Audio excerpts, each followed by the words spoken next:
All right. Thank you so much for coming, everyone. Today we have our very own Dimitris talking on triangulations of planar point sets, the case of one interior point. So before we begin, just to recall our community statement, we are all learning, everyone has something to contribute, and no one has all the answers. So with that, I'll hand it off to Dimitris. Okay, thank you everyone for being here.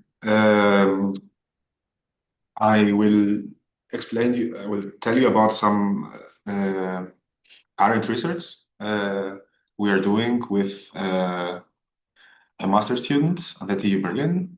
And yeah, the goal is to count the triangulations of a planar point set where every point is in a convex position, except for one, which is somewhere inside the convex hull of all the other points. And first of all, let me say, sometimes with triangulations of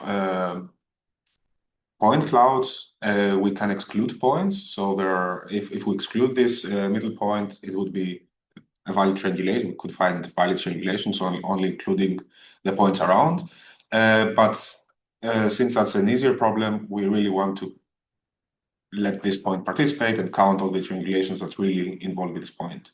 So why this question? Because the general case of any triangulation of a planar point set, or even in higher dimensions, any point set, is pretty difficult. And the easiest case would be to have all points in a convex position. And at least for planar point sets, this is well known, how to count the triangulations. So just a quick proof, a quick argument is we just fix one side, and then this side will belong to some triangle. And if we choose the third point of this triangle among the other points, then we always partition this polygon into a left smaller polygon and a right smaller polygon and a triangle in the middle. And no matter how we triangulate the smaller ones, we always get a valid and a new triangulation of the bigger. So we can start with a leftmost, then the left smaller polygon is just on 2 vertices, the right one is on 8 vertices, and we continue and we add up the terms until we're on the rightmost point, and we know that such a formula describes the Catalan numbers. So we know that if we pay attention to the indices, so we have here a 9-gon, 9 vertices, we need the 7th Catalan number, which is given by this formula, and in this particular case, it can be computed. Okay, so with that in mind, you definitely already knew that, but with that in mind, we try to find some similar arguments for the case of one point in the interior. And if we start, then the first question is where to choose the interior point. And it makes a difference. And it makes a difference not only on relabeling, and different triangulations have different labels, but also we can have some valid triangulations on the left that do not exist on the right. So for example, if you see these 3 triangles on the left, if we take them on the right, they don't create a valid triangulation anymore. And this leads to a different amount of triangulations for the different placements of the points. So at the end, we'll see for a point in the left, we have 11 triangulations, and for a point on the right, we'll have just 9. Okay, so different placements have different amounts, different counts of triangulations. So we have to combinatorially describe all of these different placements. And for that, we need to really intersect every possible ray from one vertex to another on the boundary and see the regions that we create. And in the case of the pentagon, we have these 11 regions. And the argument is that no matter where the point lies inside the region, we always have the same combinatorial structure, the same flip graph, the same amount of triangulations. So we really have just these 11 cases for the pentagon. And if we see also smaller examples, for 3 points on the boundary, we have just one region. For 4 points, we create 4 regions and 11. And we can count them in this weird way. I've also have had the circle around the points. The rule seems to be 4 minus 3, 8 minus 4, 16 minus 5. And these 3, 4, 5 regions are the white regions that we don't need because we want the extra point to be really on the convex hull of the other ones. And this 4, 8, 16 seems to be somehow regular. And what follows, of course, 31. Because this is the amount of how many regions we create if we have endpoints in general position of the circle, and we let all the edges through these points to intersect themselves. And this is called the Mozart's problem, which is very, very well known. And this would give us 31 minus 6, 25 regions. And indeed, if you count the regions here, there are 25. But the problem is that we want to really include also this extra region.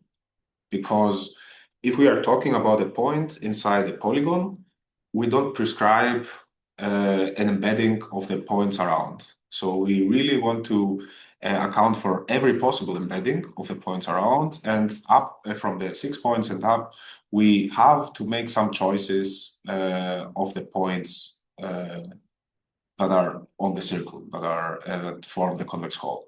And if we let these 6 points slide left and right, then on some case we get this kind of region, in some case we get this other kind of region, and it makes a difference on what triangles are we allowing. So in fact, we don't have 25 regions, but we have an extra region here. So the count of the regions is not actually the same as the Mozart circle problem. I hope that's clear for everyone. So if we fix an embedding, yes, then the amount of regions is what the answer for the Mozart circle problem is.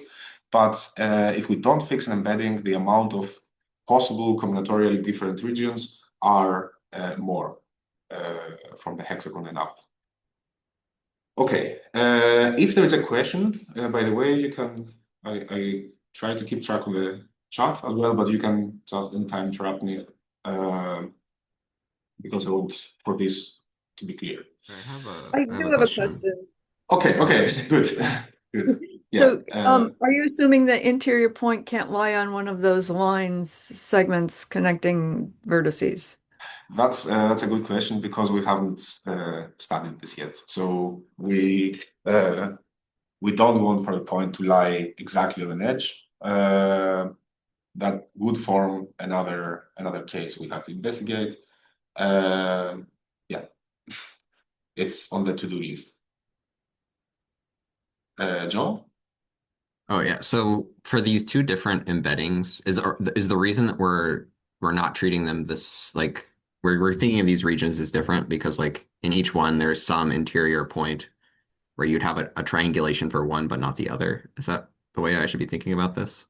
Yes. For example, I'm confused why we should.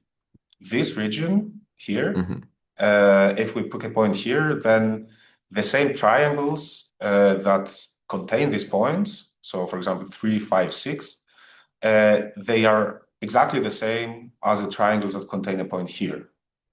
But for these two black regions, this information is different. And of course, there is some symmetry in the hexagon because there is the only case. But if we go up,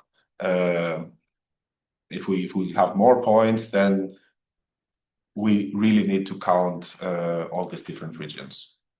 And for example, for this one, we have the triangle 3, 5, 6 that contains this region or any point in that region, whereas here 3, 5, 6 does not contain any more the region. I see. Okay, thanks. I will explain shortly what it means to the combinatorial information. Actually, yeah, right now. Let's take a region and let's try to describe what it means for it to be different than any other region. And actually, what we need to keep track of is from what edges this region lies to the left, and from what edges it lies to the right. In other words, it's called the chirotope of this point cloud, or the oriented matrix. But so usually the chirotope information includes a sign for every 3 points on the plane, but we don't need to write down the sign for 3 points that are already on the boundary. So we only keep track of the signs of 2 points on the boundary and the points inside. So the rule is we start from I, we go to J, and then we have to say, is our star point, is our new point on the right or on the left? And for example, if we start from 1 to 2, then our point is on the right, and I track that with a minus sign.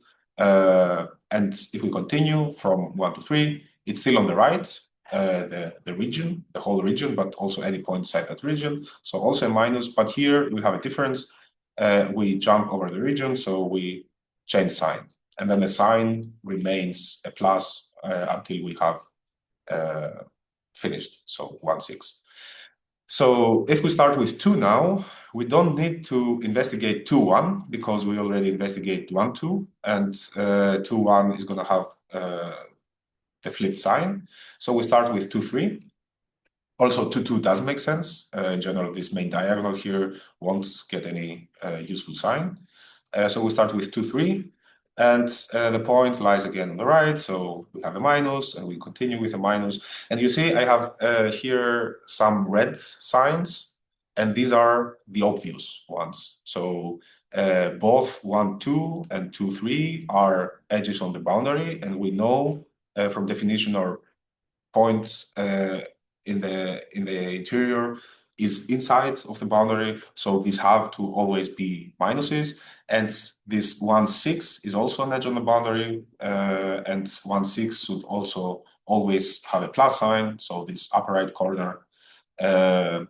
So this is information that we don't really need to track. So it's same, but for complicity, I write them down, and here we have the flip again. So it continues like that, and then from 3 we start 3, 4, minus, minus, and it stays minus until the end for 3. And we now complete the half of this matrix. And of course, like I said, we can just reflect and change the sign. You have an anti-symmetric matrix here. So this is all the information we need in order to have the region, to say in which region the point lands in. And if 2 regions have the same matrix, the same information, then they are the same region. And indeed, for the case of this smaller triangle in the middle of the hexagon, we see that they indeed have different matrices. Okay, so how do we encode the information in this matrix? We don't need all of them. So, for example, we don't need the half of it, like I said, and we also don't need these minuses. So we just have this shape here, and this shape is a Young diagram. So this is a diagram that always lives under a staircase because of the matrix. Always have this upper right corner black. By the way, I started using this Young diagram notation when I was first thinking about it, and after I drew almost thousands of them, I realized it's not the standard, which is even worse because there are 2 standards. It's not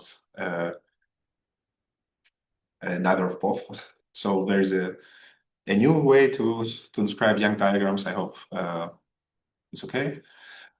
So if we do that for the pentagon, then we get all these Young diagrams for the different 11 regions.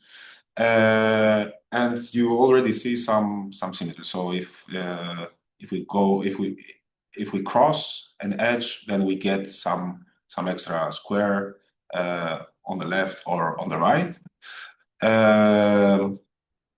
And we immediately see here here some diagrams missing. So of course we only have diagrams that are underneath this staircase. But for example, we don't have the empty one.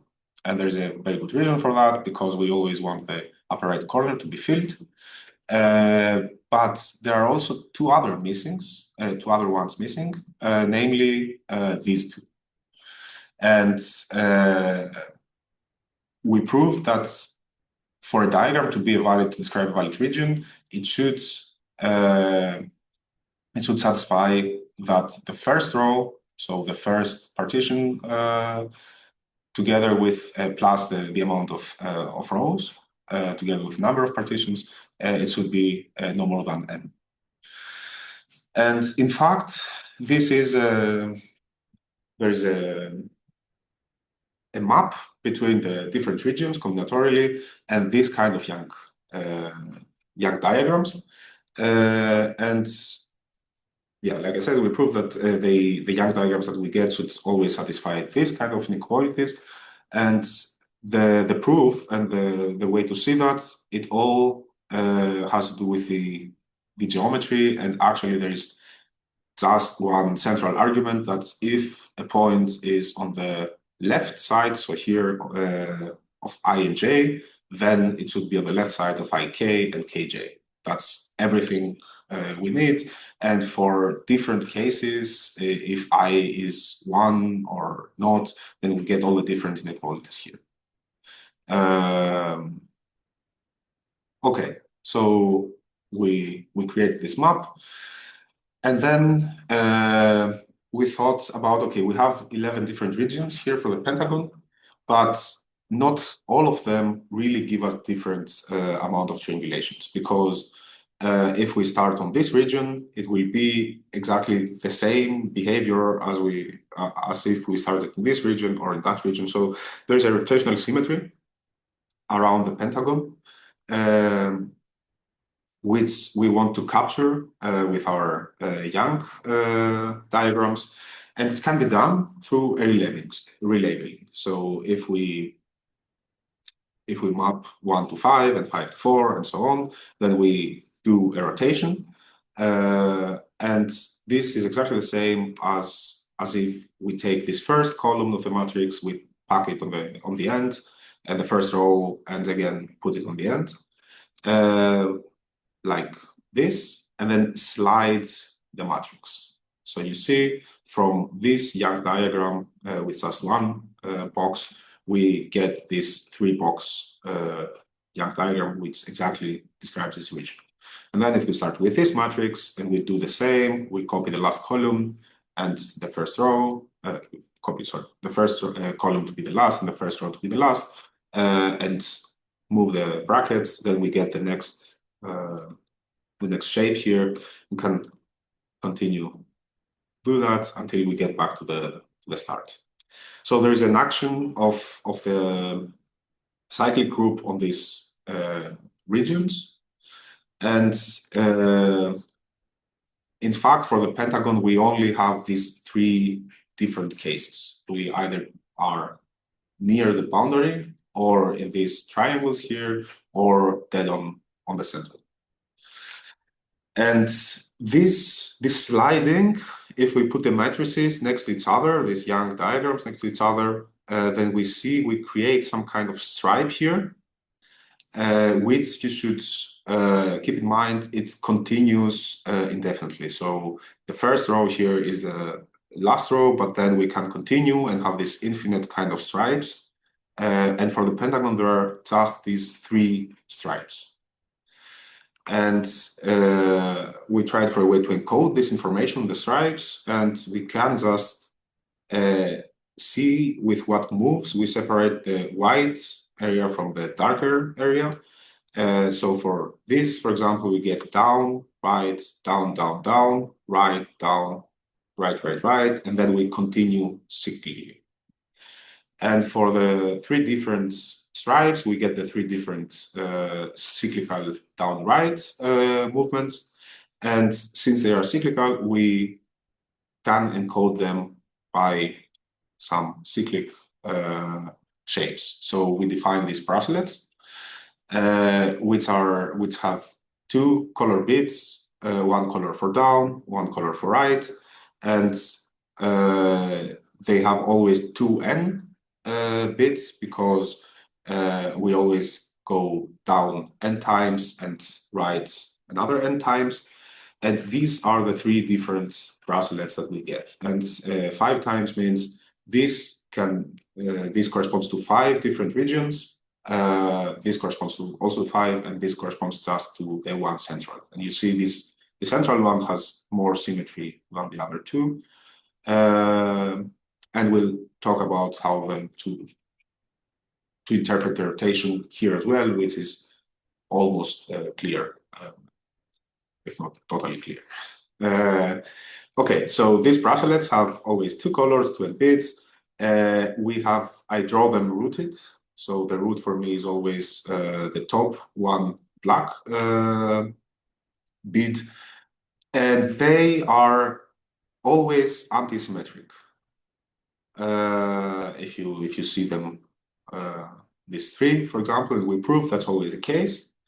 And there's no island of n black bits and then n white bits. So we get every bracelet on two colors that's anti-symmetric and does not have this n black and white scheme. Good.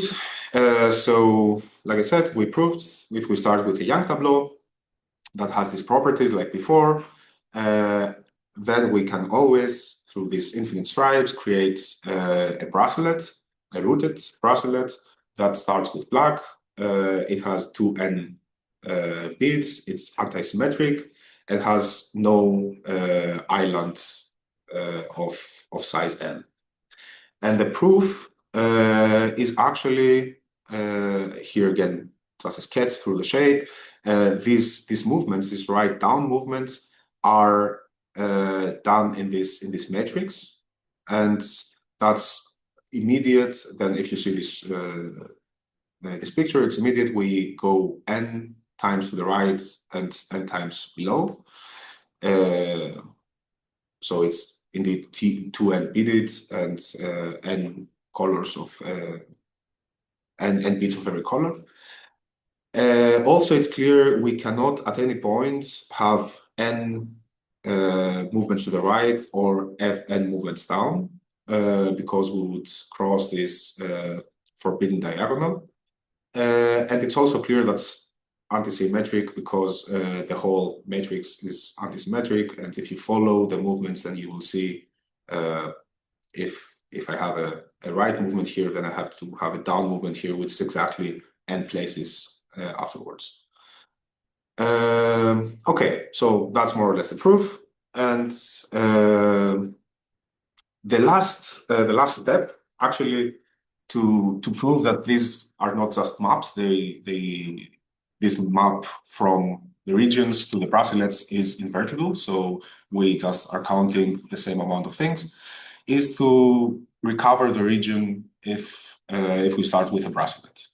So right now, this is a bracelet of the region we started with, and I want to describe a way to get back the region. And it turns out it can be done if we first enumerate the black bits on the bracelet, and then this one bit is our root, and this 4 bit is after the middle of the bracelet, the first one that appears, and it makes it's a very important bit. And we start by connecting these two inside the hexagon. We're trying to find the region, and we know or we have proved that the region should be on the left side of this edge. And then we turn around this bracelet, step by step, and every time we're crossing a bit, we are turning the edge. And every time we are crossing a black bit, we are turning the left side of the edge to the inside. Every time we are crossing a white bit, we're turning the right end of this edge to the outside. So for example, now we have a left bit, and if we do the turn, then we get this edge, and we still know the region we're looking for is on this side of this edge. Then with a black move, we turn the edge on the other end. So we have restricted our area more, and if we keep doing this, then we move the edge again and again through 2 white moves, and then through the black move we restrict again, and then again a white move, and then a black move, and white and black and black and white. Okay, and this was it. So first of all, notice if we do a black move again, we get back to the beginning, 1, 4. But we have fully described this. We have recovered this region, which was the one that we started with. And this proves this is the inverse image of the map we were constructing this whole time. And this proves that we can go back if we start from a region. But this does not prove yet that the whole map is invertible from the set of bracelets, because through this rotation of the edge, we cannot be sure that we are at the end we will get a region and not some empty set. So here we got lucky, so to say, and we at the end it remained some piece of the hexagon. But maybe through the rotation of the edge, we wouldn't get anything. And in fact, this can't happen because I never explained through this operation how to embed these points around. And we have to be careful with the embedding of the points around, because if we don't embed them correctly, maybe the region we're trying to create does not exist with this embedding. So a proof that the bracelet always gives us a region has to first embed the vertices correctly. And we proved that this can always be done. And a sketch of the proof is again, now we start with any bracelet that satisfies these restrictions, which are it should be anti-symmetric, and it should not have all the blacks together and then all the whites together. And we try to find an embedding and then the region inside the embedding that corresponds to this bracelet. So it has 12 black bits and 12 white bits, which means we are talking about a 12 cube. And the way to do that is to first squeeze all these islands together. So out of this bracelet, we create a smaller one that's always alternating, black, white, black, white. And in this case, it just has 7 bits. And notice at that point that we use that we don't have all the black bits together and then all the white bits, because we need for this bracelet to have at least 6 bits. Why? Because we know that for such alternating bracelets, that's easier to prove. It always describes the central region of a node of a polygon with odd amount of vertices. In this case, a heptagon. So the central region is always this alternating thing. And if we have at least, if we don't have all the black bits together and all the whites bits together, then we have at least 3 islands. So we start with at least a triangle here. So that's important. And then we know that this smaller bracelet describes a region, and we put again the labels that are in its island. So island number 1 had the labels 12, 1, 2. Then the next one consisted of 3 and 4, and so on. And we start sliding them apart on the circle, for example. So by creating out of this heptagon a 12gon that still has the region that the bracelet describes. If we slide them too far away, then this region doesn't exist anymore. So we have to be careful, but we just need an epsilon to be epsilon away, and through continuity, this region continues existing. Okay, so with that, we prove that for any bracelet, we can create an embedding, we can define an embedding and find an appropriate region inside this embedding. Why did we do all this? So all the amount of all the regions is the same as the amount of all the Young diagrams that have these properties, that satisfy these inequalities, and is equal to the amount of number of all bracelets that are antisymmetric and don't have this this big black chain. Why did we do this? Because the amount of bracelets now is very easy to count. If we start with 2n bits, then it's rooted, so the first one is black, the one opposite to that is white. Then we have here just n-1 bits, and they can be anything between black and white. So we have to the n-1 choices, but then we have to remove those choices that create things like that. So all black or all of these black and the rest white. So there are n choices like that. So we have at the end the formula 2 to the power of 2 minus n, which happens to be exactly the Eulerian number. We haven't found a bijection between the Eulerian number definition and our regions, unfortunately. But this is the amount of regions we get. And like I said, this is a known sequence. And you see the correct amount is indeed the power of 2 minus n. So it's not the Moser's problem minus n. It's really 4, 8, 16, 32, 64 minus n. Yeah. Okay, so we create these bracelets not only to count the regions, but also because we saw some symmetries. And indeed, there is a way to act with a rotation on these Young diagrams through this rotation mapping that I talked to you about. You don't need the whole matrix to do that. You can just encode the amount of white boxes here and put them as a last column, and then just slide it to get this shape. And the rotation of the bracelets is a rotation until you get the next black bit. It's exactly the same operation. And this corresponds to the rotation of the encode. And also, there exists a reflection, which on the Young tableaus, on the Young diagrams, it's just a reflection on the diagonal.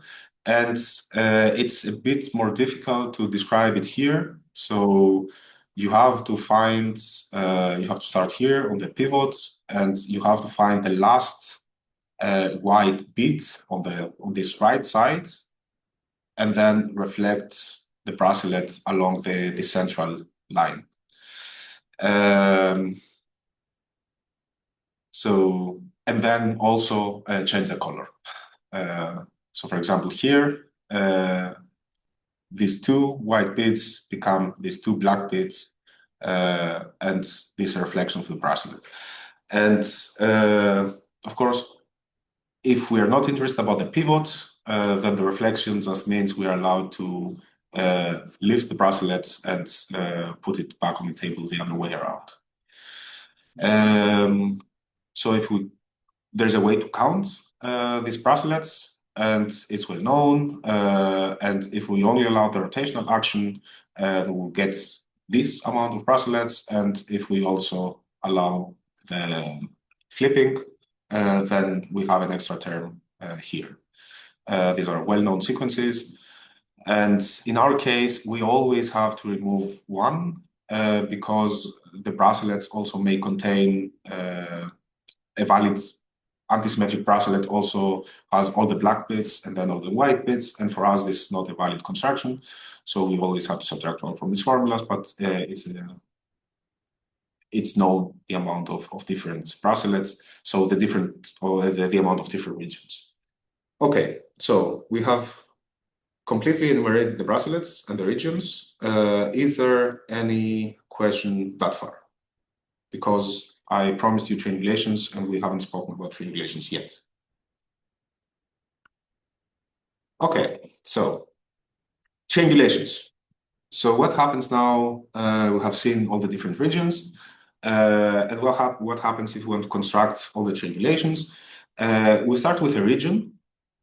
And then we do the following. We create an associated poset, which is every element of the poset is some subset on the vertices and describes in which and describes a polygon that contains the region. So always down we have the whole set of vertices. So all 5 vertices create a pentagon that contains a region trivially, and the maximal elements are always triangles. Because for every point inside the pentagon, through Carathodorus theorem, there's always a triangle that contains it. So here we have always triangles, and if we add points to any triangle, then we get some bigger shape that also contains the region. And if we explain that again, but not through which vertices do contain the region they're convex whole, but which vertices are we allowed to throw away, then it's easy to see that this poset is always a face poset of some appropriately dimensional polytope. In this case, it's a square, but for 6 vertices, we have 3-dimensional polytopes, and this is always a face poset of this. Okay, so why do we do this? And by the way, we can create this kind of poset through the shape, the geometrical shape itself, or through the bracelets, or through the matrix. So we can get these maximal triangles and then the whole poset through all the combinatorial stuff we've seen so far. So if we fix a region, then we get a poset, and then for every element of the poset, we create some triangulations by connecting these interior points with everything that the poset describes. So a poset is just some elements of the boundary, and we connect this interior point with everything, and we also close up these triangles. So we don't allow for the star point to be connected to anything else. And the regions that remain, which may have more points on the boundary, they're just all of them convex polygons. And the amount of different triangulations is given through the Catalan number of the appropriate index. For example, between A1 and A2, they're exactly A2 minus A1 minus 1 points. And if you remember from the beginning, if you have an n-gon, then the amount of triangulations of this n-gon, of this convex n-gon, is Catalan of n minus 2. So if we count how many points are in between A1 and A2, then we get exactly the correct index for the Catalan. And the same one with the next, and the next, and the next. For the last one, we need to take this modulo n, because A1 minus A5 doesn't mean that much. But this is the amount of triangulations that correspond to this element. And if we take a different element, then we get new triangulations. No 2 elements have an overlap on the triangulations, so we can sum over all elements of the poset these products of Catalan numbers. And some examples are here. So these are the three examples that are really different from each other from a pentagon. And for this one, for this region, we get this poset. I have not labeled every element of the poset, but you can imagine how to create the poset. And then C021 is just C0 Catalan 0 times Catalan 2 times Catalan 1, Catalan 0, sorry. And Catalan 0, Catalan 1, they're both equal to 1. Catalan 2 is equal to 2. So here, for example, we have 2 plus 1 plus 2, 5 for the triangles, and then 1 plus 1 plus 1 plus 1, another 4. It makes 9 different triangulations. For this particular region, we have 10 different triangulations, and for the central one, we get 11. And we can do that. I can show you some examples up to 7 points here, together with the amount of different triangulations that we get for all these different bracelets. So these 4, for example, are the only bracelets you can have for a hexagon. These 8 ones are the only bracelets you can have for a heptagon. And we already saw the pentagon. For a triangle, we get only one region, only one bracelet, trivially. But yeah, this is the kind of numbers we got so far. Yeah, and that was it. So we try to investigate more based on these numbers to maybe find some regularities, and hopefully we'll find something more soon. Thank you.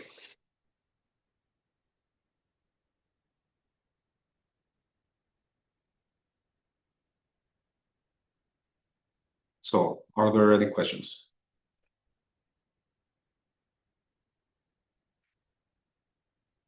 I was curious, have you looked at all at multi-triangulations with the interior points, where you're like allowed to have some edges cross, but you can't have like a certain number of like pairwise, like some like collections of pairwise edges crossing? No.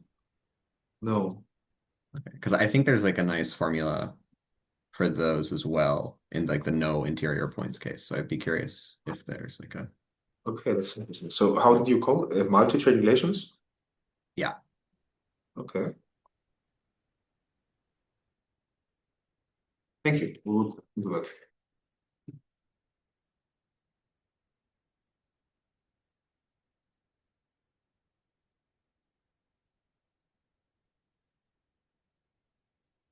Any other questions? I also have another question. Yeah. So is there a way to like recover the like Catalan numbers with this like poset thing? Or like, is there a poset that you'd get of sort of like as I don't know if I'm asking this very well, but like So for the posets, we assume that created by mhm. putting the point always in the middle, by searching for sets of indices that contain the point in the middle. And since for the Catalan numbers, the new point had to be outside, there's nothing similar that we're aware of. But of course, this poset is very close to the poset of triangulations. Or better say the flip graph of the triangulations. So for example, here 2, 3, 4 describes all the triangulations that contain that use this point and connect it to 2, 3, and 4. And then the rest is triangulated arbitrarily. There are just 2 ways here. But if we include an element for every one of these 2 ways, so for 2, 3, 4, if we include 2 elements, for 2, 3, 5, just 1 element, 1, 3, 5, just 1 element, and 1, 3, 4, again, just 1 element. So if we just put an extra element here for that, and I don't mention this because they only have all one triangulation, but in a bigger example with more vertices, we would have to do that for everything. Then we reconstruct the flip graph. And if we are a bit careful on how to orient this edge, so this extra edge here of the two triangulations, then we can create a poset of all triangulations that use this point. And then there exists already a very similar poset, and actually that's where our project started for the Catalan numbers. So for the triangulations without an extra point in the interior, we can always give direction to the flip graph to make it the Hasse diagram of a poset, and not only a poset, this is a lattice. This is called the Tamari lattice, and we try to mimic this for these more general triangulations or these different triangulations.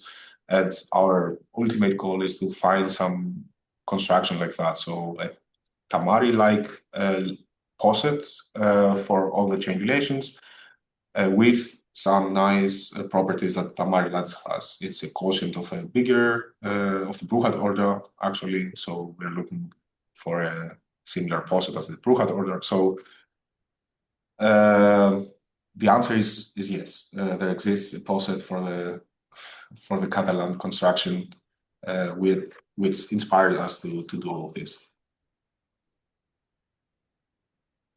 Thanks.